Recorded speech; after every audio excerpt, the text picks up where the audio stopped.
I call Mika Waitiri. Tēnā koe, Mr Speaker, i ngā memo te wharenei, tēnā tātou katoa. Ko kahu rāna ki te maunga, ko tuki te awa. Ko kahu moko te manga, ko Ngāti Papatua Maro, ko Ngāti Tamatera, ko Ngāti Te Rehunga, ko Ngāti Ngāhere, Ngare, Ngā Hapu, ko Pūhara te tangata, ko Haungare te whare, ko Rākai Hikuro te tiko, ko Tāo Wirirangi te whare kai, ko Haungare te marae, ko te ihu, ko te rai, tikina, hauhia, te rongo.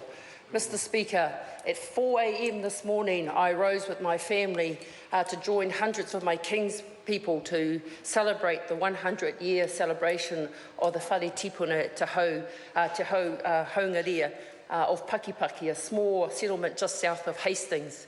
And sir, it was this marae that on the return of the 28 Māori battalions that the Ngāti Kahungunu contingents returned itself to its people at this particular marae.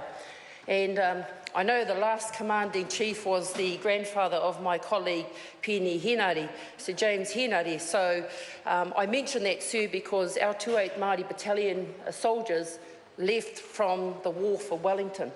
And so, sir, it gives me great pleasure to stand and rise in support of the Wellington Town Belt Bill, sir. The bill strengthens the protection of and modernises the governance arrangements for the Wellington Town Belt to ensure it is there to benefit all current generations, sir, and all future generations. And for over 170 years, the Town Belt has been a reserve for the public to enjoy, providing a scenic backdrop to the city and providing recreational opportunities. And over time, sir, there has been some some challenges around the legal status of the Town Belt, and some land has been taken from it for other purposes. Sir, I do want to acknowledge the work of the City Council, and we've got Helen Ritchie in the gallery. I want to mihi to you for the work that you've done in bringing this bill to the House, to my colleague Grant Robinson for his tenacity and preservation and preserve to get us to this point, and of course the work of the Select Committee, of which I'm a proud member of. Sir, the main purposes of the bill everybody has described, and I support it wholeheartedly. I'm providing more protection for the City Council around the Wellington Town Belt, clarity in terms of bringing all the respective legislations, namely the Wellington City Reserves Act, the Wellington City Exhibition Grounds Act, and the Wellington City Town Belt Reserves Act, all under one. So that has to be a good thing. It also, the bill, sir, aims to impose on the Council responsibilities and powers to protect, manage, enhance the Town Belt. In Clause 8, there is obviously an explanation of the Town Belt as a public recreation ground, and it goes into defining what the public recreation ground is. Clearly, recreation, sporting activities and enjoyment of the public. And sir, I consider myself pretty Wellingtonian, having spent 7 months short of 25 years, both working in Wellington and living in the Wellington region. And so in my younger days, representing this province in netball and the Hutton softball, a lot of these areas that we mentioned that's part of the Town Belt were grounds that I played on and was able to, achieve in sport. And so from a very personal point of view, Mr Speaker, my early days here in Wellington in the mid-1980s allowed me that opportunity. Today we're 2016, sir, and although the body's not as fit as it used to be, I do enjoy the walks through botanical gardens and the occasional mountain bike up Pole Hill to the viaduct at the top. Maybe. But sir, this is a great celebration. It's great to hear all the contribution from all sides of the House in supporting this bill.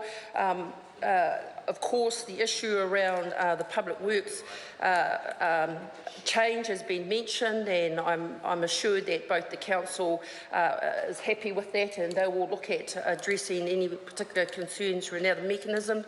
But, Sir, my contribution really in support of this bill is really, and others have touched on it, is the preamble. And I don't want to reread it out, Sir, but I want to acknowledge that our history as New Zealanders in the country do stand by land issues that go back historically, and my colleague Mr Tirakatli mentioned about the Wakefield New Zealand Company, and we all have shared and different histories. And the preamble for me, Sir, should be used as an exemplar, as a starting point of us telling our stories through legislation. And that preamble for me talks about the acknowledgement of the tipunas and the iwi that were here and the vision of the early settlers. And I think that this is a good piece of legislation, like I said, to be used when we are modernising legislation, Sir, that goes back into the last century. There's been calls that people, if they want a more in-depth understanding of our history, that we should read some of the settlement documentation, Sir. But I'd like to go a step further and suggest that a lot of that history actually should be taught in our schools. I really believe that our future generations are going to be the conduits of our history, warts and all, Sir, and that's why I say that we should go a step further and encourage our education system to take the time to read the history of this great nation and the struggles that we've had between the two races. But we're in a time of reconciliation, Sir, and that's why I'm saying I put the challenge out there for all members of the House that we should be doing this more as a point of cause as opposed to an exception. But back to the bill, Sir, I'm happy to join with all members in this House. It meets the requirement of the protections. It makes it very clear in terms of the respective legislations. I think it's a good piece of legislation, well researched and well submissioned on from those that came in front of the Select Committee, Sir.